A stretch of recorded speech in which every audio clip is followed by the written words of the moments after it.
नमस्कार दोस्तों, कैसे हैं आप लोग। आप सब देख रहे हैं अपने भाई को यूट्यूब चैनल निखिल दीवाना ऑफिशियल चैनल में। तो हाँ भाई लोग, इस वीडियो में हम बात करें जा रहल बानी भोजपुरी के ट्रेंडिंग स्टार खेसारी जी के बारे में।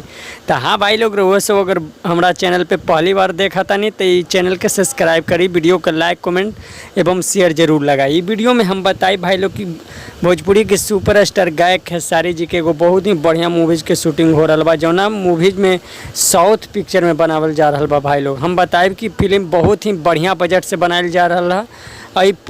फोटो में गजब के एक न्यू हीरोइन के दिखावल गया बड़ा बाटे, जो खेसारी जी के मस्त जोड़ी बाटे। रउआ सबके वीडियो कैसन लग रहा बा, अगर अच्छा लगी तो रउआ सब लाइक कमेंट जरूर करी। और हम बताए भाई लोग कि खेसारी जी के नई जोड़ी जो साउथ फिल्म के हीरोइन बाड़ी, और इस साउथ फिल्म के हीरोइन ई खेसारी जी के पहला बार पर्दा पे आई। तो रउआ सब ई कितना सपोर्ट करी, कितना अच्छा लगी, रउआ सब कमेंट में बताई। हीरोइन कितना उनकर जोड़ी पसंद आई रउआ सबके।